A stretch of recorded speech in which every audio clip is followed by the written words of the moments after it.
tu vas accepter de te voir avec tes imperfections, avec tes manquements, c'est ton problème. Mais laisse-moi te dire que Dieu te voit au travers la justice de Jésus-Christ. Jésus-Christ a tout payé. Quand tu viens là, ah Seigneur, vraiment, le péché là, c'est déjà réglé. Alléluia. Est-ce que vous savez que les gens n'iront pas en enfer à cause du péché?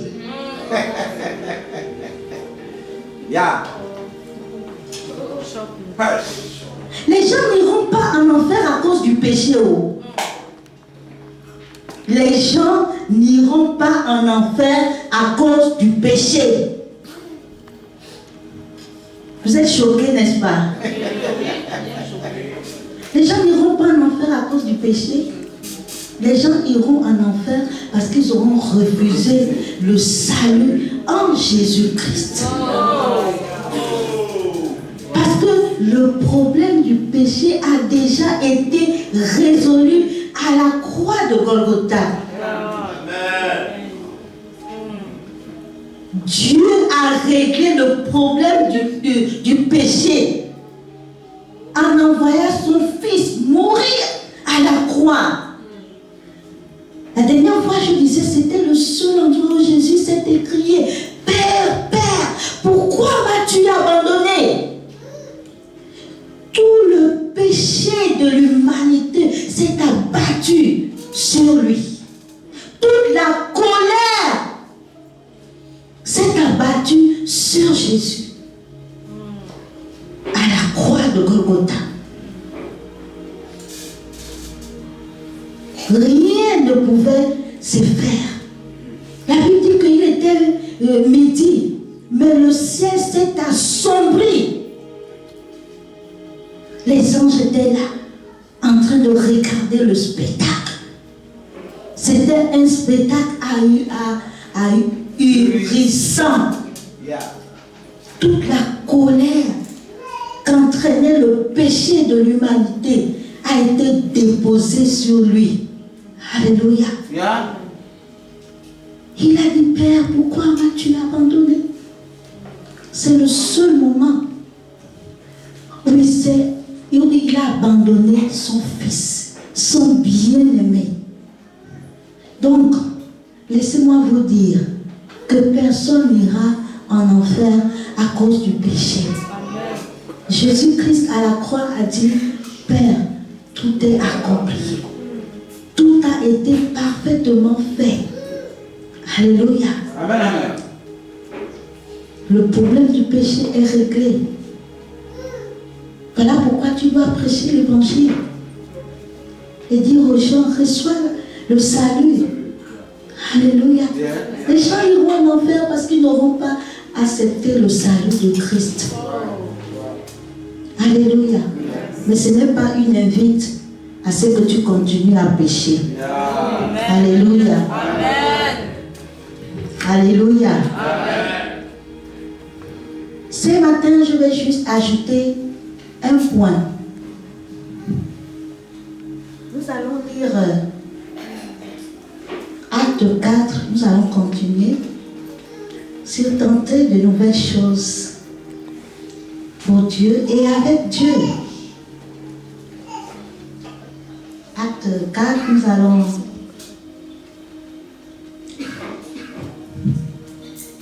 Vous êtes avec moi ce matin? Amen.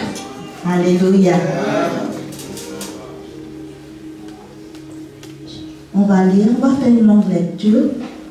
Tandis que Pierre et Jean parlaient au peuple, surveillent les sacrificateurs, le commandant du temple et les Sadducéens, mécontents de ce qu'ils enseignaient le peuple et annonçaient en la personne de Jésus la résurrection des morts. Il mit les mains sur eux et il les jetait en prison jusqu'au lendemain, car c'était déjà le soir. Cependant, beaucoup de ceux qui avaient entendu la parole crurent et le nombre des hommes s'éleva à environ 5000. Waouh! Le lendemain, les chefs du peuple, les anciens et les scribes s'assemblèrent à Jérusalem avec Anne, le souverain sacrificateur, Caïphe, Jean, Alexandre et tous ceux qui étaient de la race des principaux sacrificateurs. Ils furent placés au milieu de Pierre et Jean et leur demandèrent: par quel pouvoir ou au nom de qui avez-vous fait cela? Par quel pouvoir ou au nom de qui avez-vous fait cela? Donc, le miracle en question. Alors Pierre, rempli du Saint-Esprit, leur dit: chef du peuple et anciens d'Israël. Donc tous les grands étaient là, les anciens, les chefs, tout le monde était là. Puisque nous sommes interrogés aujourd'hui si un bienfait accordé à un homme malade, afin que nous disions comment il a été guéri, sachez-le tous, et que tout le peuple d'Israël le sache.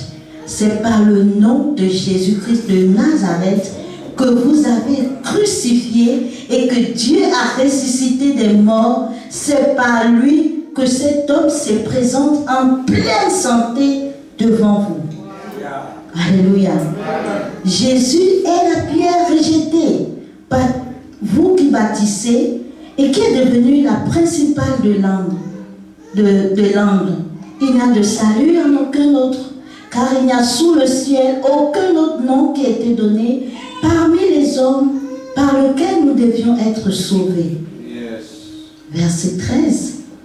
Lorsqu'ils virent l'assurance de Pierre et de Jean, ils furent étonnés, sachant que c'étaient les hommes du peuple, sans instruction. Et ils les reconnurent pour avoir été avec Jésus. Continue. Mais comme ils voyaient là, près d'eux, l'homme qui avait été guéri, ils n'avaient rien à répliquer. Ils leur ordonnèrent de sortir du Sanhédrin et ils délibéraient entre eux, disant: que ferons-nous à ces hommes? Car il est manifeste pour tous les habitants de Jérusalem quel miracle signalé a été accompli par eux, et nous ne pouvons pas le nier. Mais afin que la chose ne se répande pas davantage parmi le peuple, défendons-leur avec menace de parler désormais à qui que ce soit en ces noms-là. Et les ayant appelés, ils leur défendirent absolument de parler et d'enseigner au nom de Jésus. Pierre et Jean leur répondirent: jugez s'il est juste devant Dieu de vous obéir plutôt qu'à Dieu. Car nous ne pouvons pas parler de ce que nous avons vu et entendu. Il leur fit de nouvelles menaces et ils les relâchèrent, ne sachant comment les punir à cause du peuple, parce que tous glorifièrent Dieu de ce qui était arrivé. Car l'homme qui avait été l'objet de cette guérison miraculeuse était âgé de plus de 40 ans. Après avoir été relâchés, ils allaient vers les leurs et ils racontaient tout ce que les principaux sacrificateurs et les anciens leur avaient dit. Lorsqu'ils l'eurent entendu, ils élevaient à Dieu la voix tous ensemble et dirent: Seigneur, toi qui as fait le ciel et la terre, la mer et tout ce qui s'y trouve, c'est toi qui as dit par le Saint-Esprit, par la bouche de notre Père, ton serviteur David, pourquoi ce tumulte parmi les nations et ces vaines pensées parmi les peuples? Les rois de la terre se sont soulevés et les princes se sont ligués contre le Seigneur et contre son oint. En effet, contre ton saint serviteur Jésus que tu as oint, Hérode et Ponce Pilate se sont ligués dans cette ville avec les nations et avec les peuples d'Israël pour faire tout ce que ta main et ton conseil avaient arrêté d'avance. Et maintenant, Seigneur, vois leurs menaces et donne à tes serviteurs d'annoncer la parole avec une pleine assurance. Alléluia. En étendant ta main pour qu'il se passe des guérisons, des miracles, des prodiges par le nom de ton saint serviteur Jésus. Quand ils eurent prié, le lieu où ils étaient assemblés trembla, ils furent remplis du Saint-Esprit et ils annonçaient la parole de Dieu avec assurance. Alléluia. La multitude de ceux qui avaient cru. On va s'arrêter là. Yes. Verset 32, on va s'arrêter là. Amen. Amen, amen. Est-ce qu'on peut revenir au verset 13?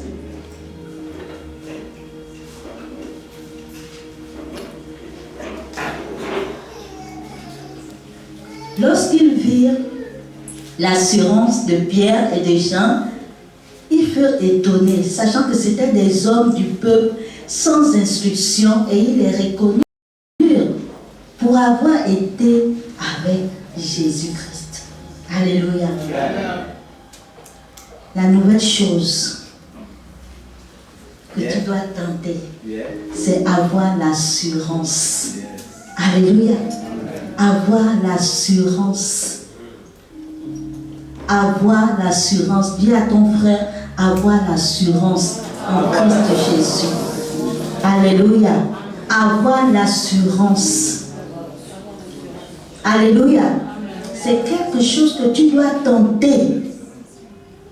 Avoir l'assurance en Christ Jésus. Amen.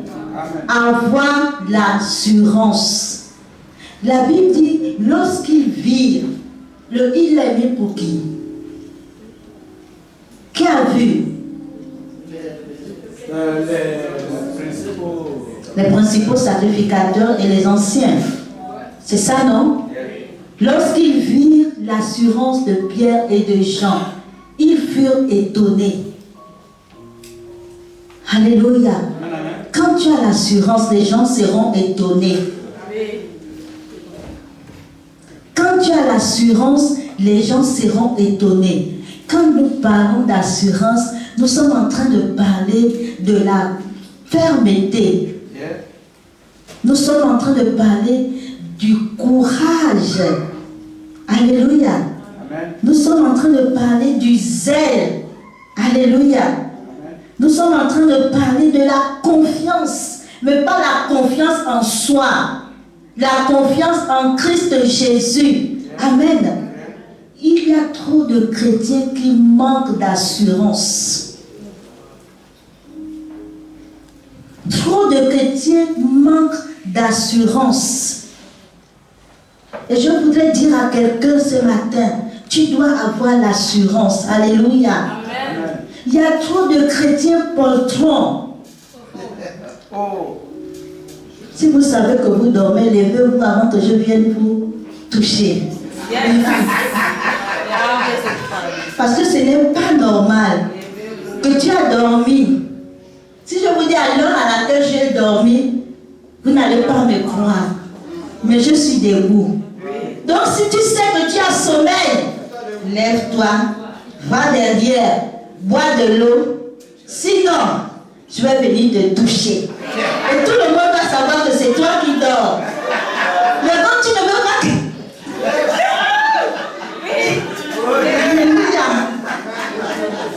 Je suis en train de parler de l'assurance. Quand tu viens dans la maison du Seigneur, il faut prier. Parce qu'il y a les esprits de somnolence qui sont là. La Bible parle des oiseaux. C'est ça là, les oiseaux qui viennent, qui veulent arracher, qui ne veulent pas que tu reçoives la sémence. Alléluia. C'est pas normal. Quand tu vas aller dehors, là, tu n'iras même pas dormir directement. Tu vas rentrer dans les activités. Mais pourquoi c'est dans l'église que tu viens somnoler? Ce n'est pas normal. Amen. N'accepte pas le sommeil. Alléluia. N'accepte pas le sommeil. Quand tu vois que tu te sens lourd, commence à dire au nom de Jésus. Esprit de somnolence. Amen. Ne viens pas dormir dans la maison de Dieu. Amen. Je suis en train de parler de l'assurance. Il y a trop de chrétiens qui manquent d'assurance. Il y a trop de chrétiens qui sont poltrons. Il y a trop de chrétiens qui ne sont pas courageux. Il y a trop de chrétiens. Ils ne sont pas courageux. Ils manquent d'assurance. Mais parce que vous ne savez pas qui vous êtes. Vous ne savez pas ce que vous avez. La Bible dit que les anciens, là, les souverains sacrificateurs, ils ont vu Pierre et Jean.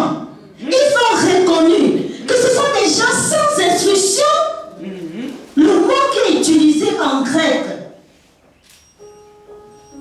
pour dire sans instruction là. Si je vous dis ça, je vous dis quand même. Oui. C'est le mot idiot.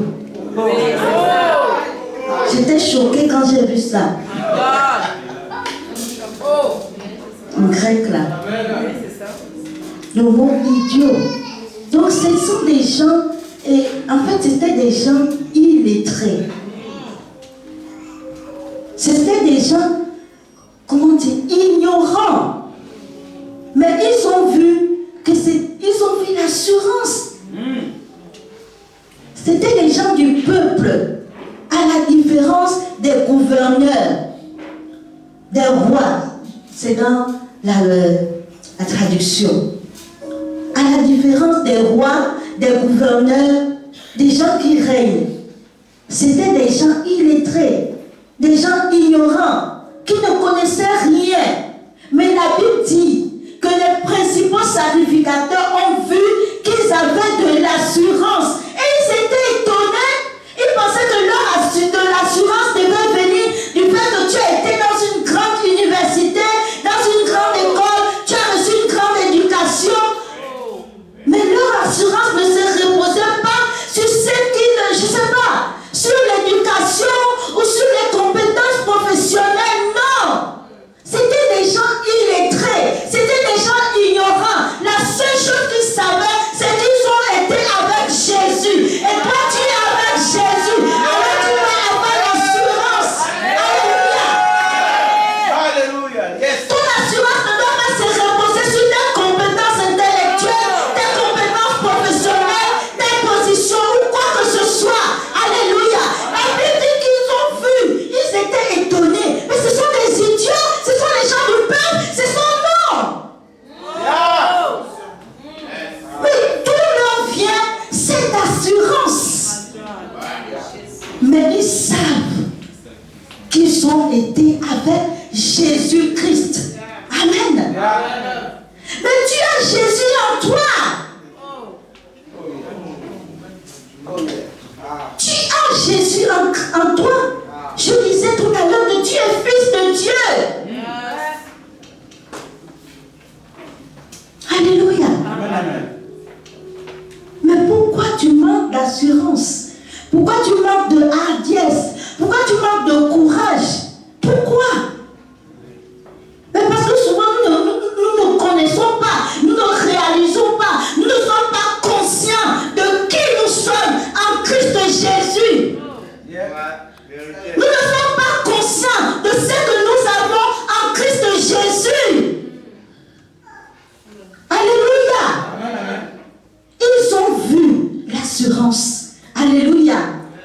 Ils ont vu l'assurance de Pierre et Jean. Ils ont vu le courage de Pierre et Jean. Ils ont vu la confiance de Pierre et Jean. Ils ont vu le zèle de Pierre et Jean. Alléluia. C'était les gens du peuple. C'était des ignorants. Ils n'ont pas une grande éducation. Mais ils ont reconnu qu'ils ont été avec Jésus. Alléluia. Mais toi, tu as Jésus. Alléluia. Pourquoi avoir honte? Pourquoi avoir amen? C'est ce que tu as. Ce que tu as est plus que la solution pour guérir le VIH. Ce que tu as est plus que la solution pour guérir le cancer. Mais nous savons combien le cancer fait mal, combien les gens meurent à cause du cancer, combien de personnes nous avons perdues, surtout dans cette nation, à cause du cancer. Mais tu as plus que la solution au cancer. Alléluia. Tu as plus que la solution à toutes les maladies incurables que nous pouvons connaître dans ce monde. Tu as l'évangile. Cet évangile qui va empêcher les gens d'aller dans une éternité de souffrance. C'est ce que tu as. Mais pourquoi avoir honte de ce que tu as? Pourquoi avoir honte? Romains 1,16, s'il vous plaît.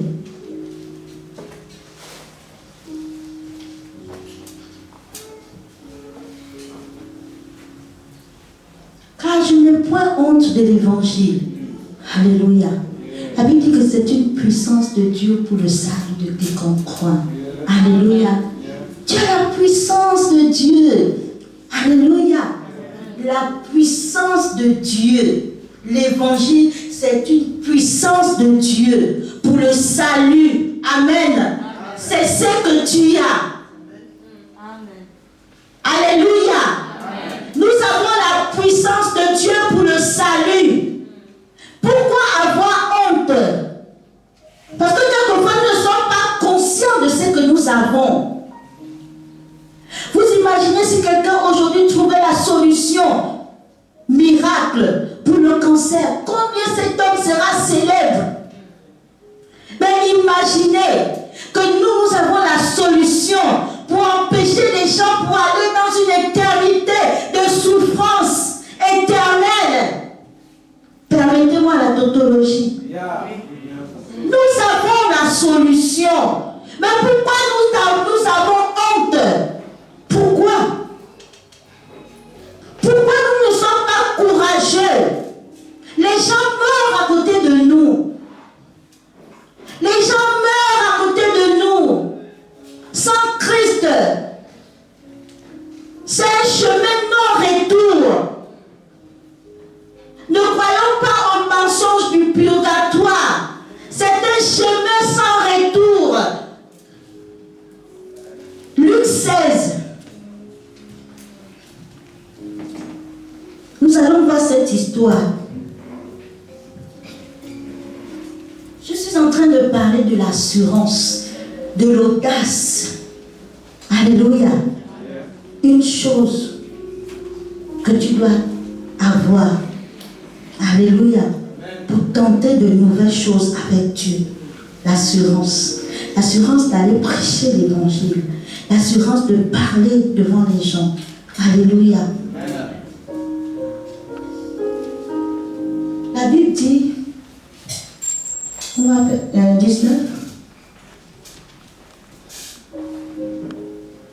19, sur 16, 19.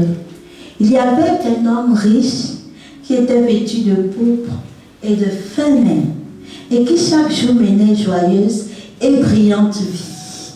Continuons.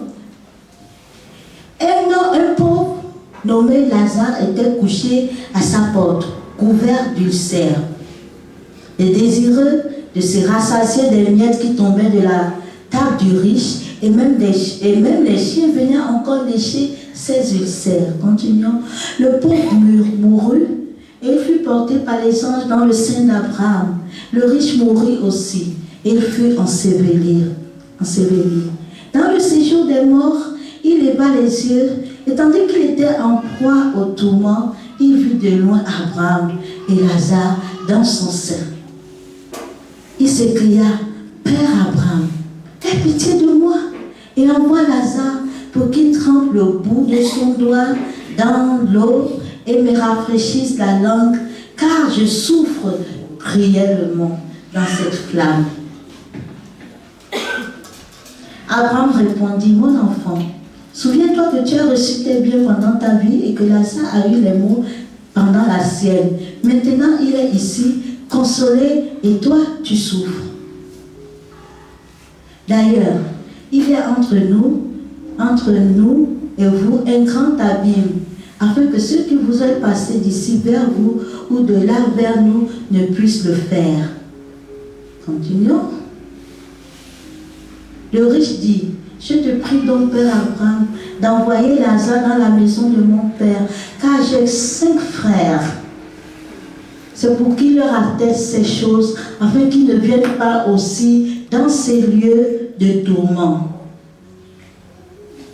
Abraham répondit, ils ont Moïse et les prophètes, qui les écoutent? Et il dit, non, Père Abraham, même si quelqu'un des morts va vers eux, ils se repentiront. Et Abraham lui dit, s'ils n'écoutent pas Moïse et les prophètes, ils ne se laisseront pas persuader quand même quelqu'un des morts ressusciterait. C'est un passage de la Bible où le Seigneur nous dévoile ce qui se passe après la mort. C'est l'un des rares passages où la Bible parle clairement de la vie après la mort. Et la Bible nous parle de cet homme. Lazare était souffrant et tout. Bon, il était malade. Ce n'est pas parce que le riche était riche qu'il est parti en enfer. Ce n'est pas à cause de ça. Parce que longtemps, la religion nous a fait croire que non, le riche est parti parce qu'il était riche. Non. C'est pas ce que la Bible dit. Toujours est-il que nous savons que le riche s'est retrouvé dans un lieu de tourment et Lazare s'est retrouvé dans le sein d'Abraham. Il était dans un lieu de tourment, nous dit la Bible. Il était tellement tourmenté qu'il avait juste besoin que Lazare puisse prendre de l'eau, tremper. C'est ça, non? C'est que la Bible dit, non? Tremper l'eau. Vous imaginez tremper le doigt? Vous imaginez le degré de souffrance? Tremper le doigt, ou bien, revenons dans ces versets. C'est quel verset même? Multimédia.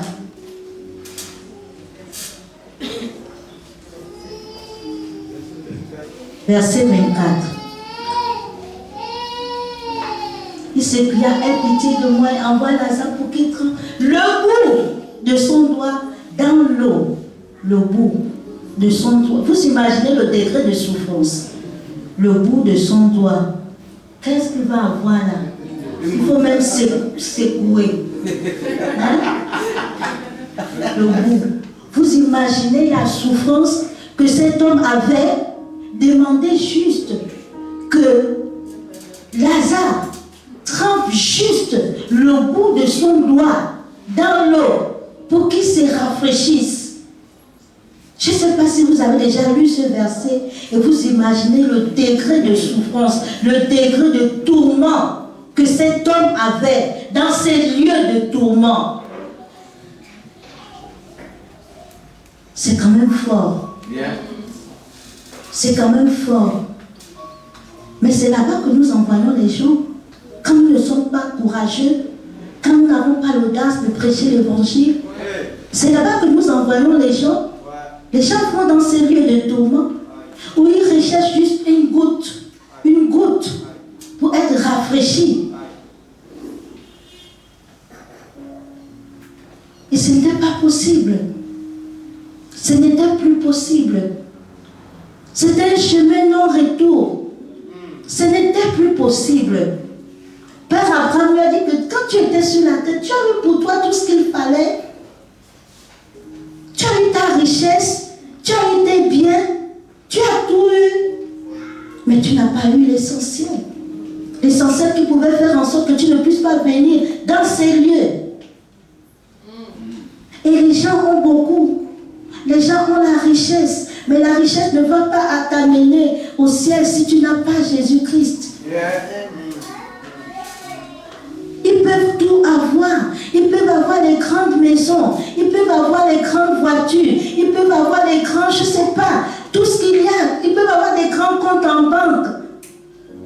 Mais s'ils n'ont pas Jésus, c'est le tourment éternel. Où les gens seront en train de se poser la question, oh, j'ai reconnu telle personne, mais pourquoi il ne m'a pas dit? Mais on était ensemble dans le bureau, mais il ne m'a pas dit qu'il fallait faire quelque chose. Et je reconnais telle personne, mais j'étais avec lui tout le temps, mais on jouait ensemble au foot. Mais pourquoi il ne m'a pas dit que cet endroit était un mauvais endroit? Parce qu'il vous reconnaît, il a reconnu Lazare. Lazare veut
cette terre. Sans Jésus, vous imaginez cet homme. Et moi j'ai... Allons un peu, verset 25.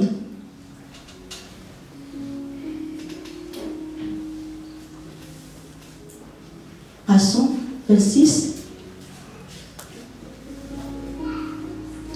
Voici la réponse qui m'a troublée.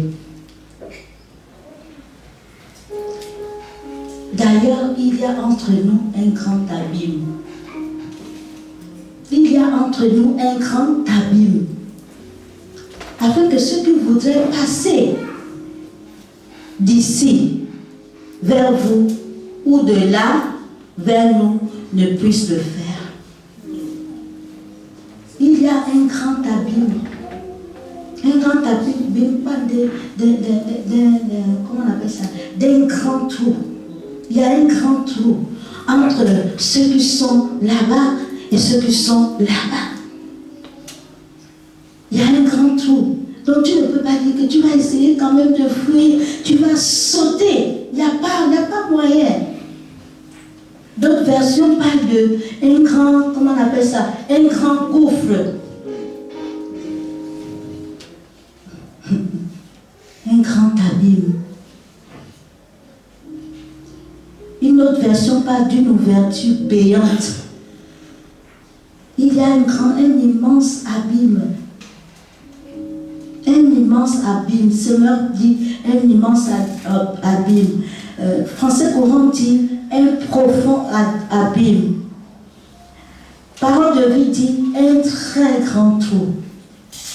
Donc, le mensonge que nous avons appris, qu'on fera des services de manière à ce que quelqu'un saute de là jusque là. La Bible ne dit pas cela. Il y a un grand trou, un grand abîme, une ouverture géante. Personne, même si quelqu'un veut faire, c'est pas possible. C'est ici, sur la terre, que les choses doivent se décider. Alléluia. Mais c'est ce que nous avons. Quand il a compris ça, il dit, mon Dieu, j'ai encore 5 frères. J'ai encore 5 frères dans ma maison. Mais dans ce cas-là, pardon, envoie. Il faut que les gens sachent. Il ne faut pas qu'ils viennent dans ces lieux. C'est un lieu de tourment. C'est un lieu de non-retour. C'est un lieu de souffrance. Alléluia. C'est un lieu de souffrance. Est-ce que nous réalisons que nous avons la solution pour empêcher les gens d'aller dans ces lieux-là? Est-ce que nous réalisons cela? Mais pourquoi nous avons honte? Pourquoi il nous manque d'assurance? Un lieu de souffrance où il y a un trou béant, une ouverture béante, un grand gouffre. Les gens ne peuvent pas aller d'un endroit à un autre. Peut-être que tu es content de dire que moi je suis déjà du côté de Dieu. Mais les gens vont te reconnaître là-bas. Les gens vont te reconnaître. Ils ont reconnu Lazare. Il a reconnu Lazare, pardon.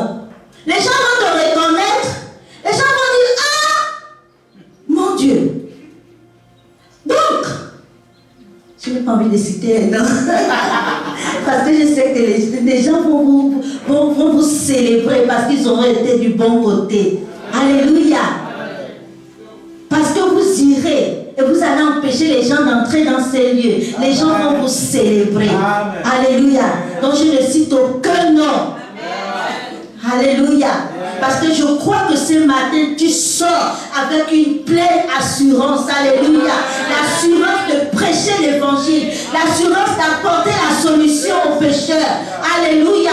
Je sais que ce matin, tu vas tenter de nouvelles choses avec une pleine assurance. Amen. Alléluia. C'est ce que nous avons. Un trésor inestimable. Quelque chose de valeureux. Tu es placé là où tu es pour être le prophète. Alléluia. Amen. Papa prophètes, qui les écoute? Tu es le prophète dans ta maison. Amen. Tu es le prophète dans ton lieu de travail. Tu es le prophète. Amen. Tu dois dire aux gens, il y a un mauvais endroit. Il y a un mauvais endroit. C'est sur cette terre que tu dois faire le choix. Si tu ne fais pas le choix, je ne pourrai pas t'aider. Les gens doivent écouter. Quelqu'un a dit que c'est de la méchanceté d'avoir l'évangile et de ne pas pouvoir partager cela avec les gens. C'est de la méchanceté. C'est comme si quelqu'un avait trouvé la solution au cancer et la personne a caché cela. Vous imaginez le degré de méchanceté, tandis que les gens meurent. Mais toi, tu as plus que la solution au cancer, parce qu'il en va de l'éternité des gens. Alléluia. Amen. C'est un endroit de tourment. Il dit qu'il ne faut pas que mes enfants viennent, mes frères viennent dans ces lieux. Je souffre cruellement. Même l'eau, juste l'eau pour me rafraîchir. Comment faire? Ce n'est pas pour un temps, c'est pour l'éternité. C'est qu'il n'y aura pas de fin. Amen. Que le Seigneur nous rende conscients de ce que nous avons et que nous ayons cette assurance pour nous lever. Alléluia. Amen. Pour empêcher les gens d'aller sur ces chemins. Alléluia. Que le Seigneur nous accorde vraiment la grâce de comprendre que nous avons quelque chose d'inestimable pour empêcher les gens d'aller dans ces lieux de tourment. Ce n'est pas un bon lieu. Ne te réjouis pas de ce que toi tu es sauvé. Que feras-tu si tu vois ton frère dans ces lieux? Que feras-tu si tu vois ton meilleur ami dans ces lieux? Que feras-tu? Il y a quelqu'un qui a eu un accident et puis après il est allé dans ces lieux. Tu lui as fait la grâce et il a vu ses amis, il a vu ses deux frères. Les frères de plus en plus, ne viens pas ici. Oh Seigneur, vous êtes en train de dire ne viens pas ici. Ne viens pas ici. Qu'est-ce que tu fais là? Il est de vous êtes où? Où est-ce que vous êtes? Qu'est-ce qui se passe ici? Il a vu ses amis avec qui il avait braqué. L'homme a bien dit. Il a vu, mais oui, on m'avait braqué. Et puis le monsieur pensait que ton fusil était chargé. Et puis il a tiré sur toi. Il est mort sur le coup. Oh Seigneur, qu'est-ce que tu fais ici? Et son ami est en train de dire, ne viens pas ici. C'est un endroit cruel. C'est un endroit où je souffre cruellement. Ne viens pas ici. Quand il est sorti de là, sa vie n'a jamais été la même. Et je prie qu'il en soit ainsi pour quelqu'un. N'empêchez les gens d'aller dans cet endroit. Ce n'est pas un bon endroit. Je prie que tu aies l'assurance, que tu aies l'audace, que tu aies l'audace. Même si les gens doivent te rejeter, ils sont menacés. Ils ont dit, je vais vous empêcher. Et on va les empêcher de parler de ces noms. Ils ont dit, nous ne pouvons pas. Nous ne pouvons pas parler de ce que nous avons vu. Nous ne pouvons pas parler de ce que nous avons entendu. Est-ce que nous pouvons être fermes? Nous pouvons avoir cette assurance devant la menace, devant les moqueries, devant les intrigues, devant les intimidations. Est-ce que nous pouvons avoir cette assurance pour empêcher les gens d'aller là-bas? Ils sont en train de dire ça, mais ils ne savent pas que c'est la solution. Même si on me bastonne, même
Alléluia. Alléluia. N'aie pas honte de qui tu es. Je prie que cette assurance tombe sur la vie de quelqu'un ce matin. Cette assurance qui ne vient pas des instructions. Cette assurance qui ne vient pas de l'éducation. Cette assurance qui ne vient pas de tes compétences spirituelles, de ta formation professionnelle. La Bible dit que Pierre et Jean, remplis du Saint-Esprit, ils se sont mis à parler. Même quand on les a appelés, on a dit que vous allez arrêter. Ils vont vouloir t'arrêter. Mais à cause de ton assurance, tu vas braver les menaces. Tu vas braver les moqueries. Tu vas braver les intimidations. Tu vas braver les bastonnades. Tu vas braver tout à cause de l'assurance. Et la Bible nous dit, lorsqu'ils sont allés, ils ont raconté. Ils ont raconté. Et ils ont prié. Ils ont dit, Seigneur, Seigneur, augmente l'assurance. Et je prie que cela soit la prière de quelqu'un ce matin. Je prie que cela soit la prière de quelqu'un ce matin. Cette assurance qui va t'aider à tenir ferme. Yes. Ils ont parlé. Ils ont dit, jugez vous-même. Vous-même, jugez. Vous-même, jugez. Est-ce que vous pensez que ce serait bien qu'on puisse vous obéir? Nous, on a quelque chose de spécial. On a un trésor. Est-ce que ce serait bien qu'on puisse vous obéir? Jugez vous-même. Jugez vous-même. Est-ce que ce serait bien qu'on puisse vous obéir? Nous ne pouvons pas ne pas parler de ce que nous avons vu et attendu. Nous ne pouvons pas. Ils avaient le courage. Yes. Je prie que ce matin, que tu sois enflammé de ce courage. Je prie que tu sois enflammé de ce courage. Que tu sois enflammé de ces ailes. Que tu sois enflammé de cette audace. Dans le nom puissant de Jésus. Dans le nom puissant de Jésus. Alléluia. Le courage qui va t'amener à dire non. Je ne suis pas d'accord devant la menace. Non, je ne peux pas ne pas parler de ce que je sais. Je ne peux pas ne pas parler. Il en va de ta vie, même si tu n'es pas conscient. Je ne peux pas ne pas parler. Yes. Alléluia. Amen. Je ne peux pas ne pas parler. Je prie que quelqu'un sorte de la honte ce matin. Nice. Que quelqu'un sorte de la honte ce matin. Alléluia. Que quelqu'un sorte du découragement. Que quelqu'un sorte. Que quelqu'un lève la tête. Que quelqu'un redresse les épaules. Parce que Dieu a quelque chose que les gens n'ont pas. Et les gens ont besoin de cette chose. Même s'ils pensent qu'ils n'en ont pas besoin. Les gens ont besoin de cela. Et tu as simplement besoin de te lever. Tu dois te lever dans l'assurance et prêcher. Amen. C'est une chose que tu dois tenter. Une nouvelle chose. Alléluia. Une nouvelle chose que tu dois tenter. Alléluia. Pour le Seigneur. Pour le Seigneur. Et avec le Seigneur. Alléluia. Parce que tu es le prophète. Yes. Papa Abraham a dit, ils sont les prophètes, ils sont Moïse et les prophètes. Tu es le prophète. Oh, yes. Tu n'as pas besoin qu'on te pose les mains pour te consacrer en tant que prophète de nation. Tu es le prophète. Le prophète voit et il avertit. Alléluia. Tu as vu. Tu sais que c'est un mauvais endroit. Alors tu dois avertir. Alléluia. Alléluia. Alléluia. Amen. Amen. Alléluia. La Bible dit que nous n'avons pas reçu un esprit de timidité. Nous n'avons pas reçu un esprit de timidité. De Timothée 1, 7 à 8. Yeah.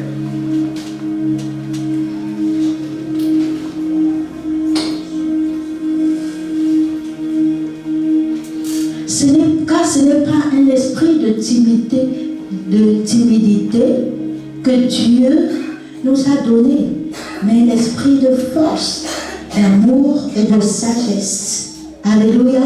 Un esprit de force, d'amour et de sagesse. Alléluia.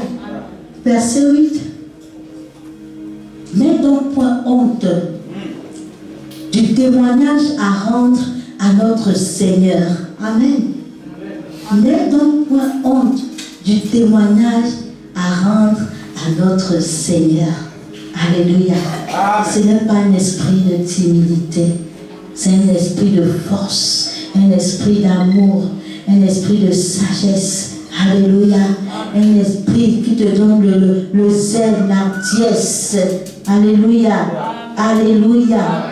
Amen, amen. Et nous pouvons voir dans plusieurs passages des actes où la Bible parle qu'ils ont continué, ils ont prêché avec assurance. Alléluia. Avec assurance. Donc une chose nouvelle, c'est d'avoir l'assurance, d'avoir la hardiesse, d'avoir du courage. Alléluia. Alléluia. Ainsi, tu vas être un instrument puissant pour des choses nouvelles dans les mains du Seigneur. Je prie que tout ce qui te restreint dans la peur, tout ce qui te restreint dans la honte, tout ce qui a triomphé de toi, qui t'empêche d'avoir cette assurance, cette fermeté, puisse être brisé ce matin. Au nom de Jésus, que tu sois enflammé, que tu sois animé d'un nouveau zèle, d'un nouveau courage, d'une nouvelle hardiesse. Alléluia. Ainsi tu vas tenter de nouvelles choses. Alléluia. Nous allons terminer. Levons-nous ensemble. Nous allons prier avec ces versets. Ouvre ta Bible ou bien le multimédia acte 4 à partir du verset 29. 4:29.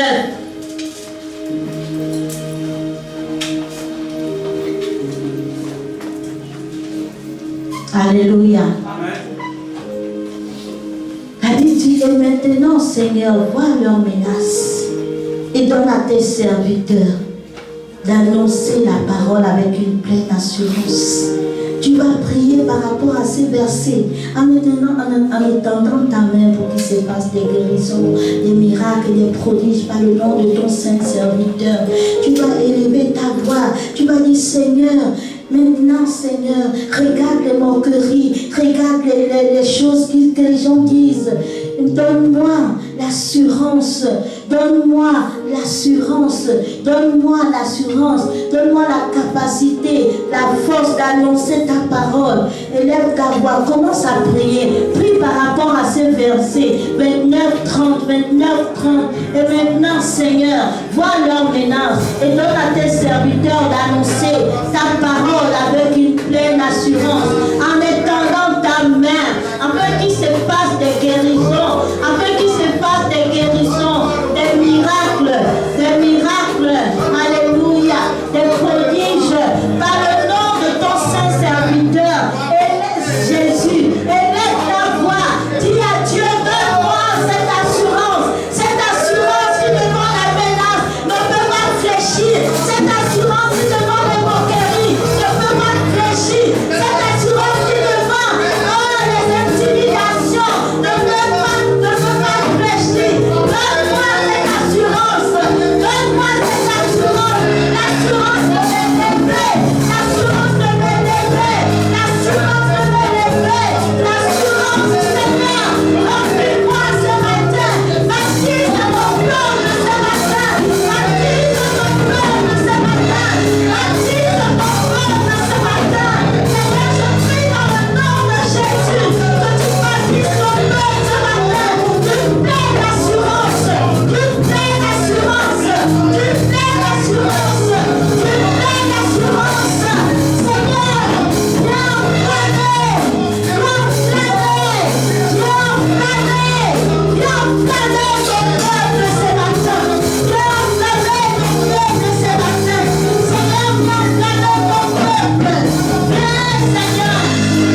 Daniel, de Rebecca Dag. J'ai beaucoup aimé cela. On n'a pas honte de Christ. Avez-vous vu la cérémonie d'ouverture de l'Olympique? Ils ont manqué de respect au Christ et au dernier souper. Bon, vous comprenez que c'est en anglais, donc il y a des choses qui ne sont pas forcément traduites comme cela se doit. Au lieu du Christ, ils avaient une grosse drag queen entourée de transgenres, etc. Ils adoraient le veau d'or. Ils ont même promulgué le cavalier pâle sur le cheval pâle de l'Apocalypse. Chrétiens, notez que le monde ne fait plus semblant. Ils ont été audacieux en manquant de respect à plus de 2,4 milliards de personnes dans le monde. Ils ont ouvertement souillé notre foi. Donc, nous pouvons aussi maintenant proclamer et défendre ouvertement notre foi. S'ils ne sont pas timides à ces sujets, nous ne pouvons pas être silencieux et soumis. Crions sans retenue. Prêchons l'évangile du royaume de Dieu avec audace. Dans les bus, les écoles, les hôpitaux, les hôtels et dans tous les réseaux sociaux, etc. J'ai beaucoup aimé cela. Alléluia.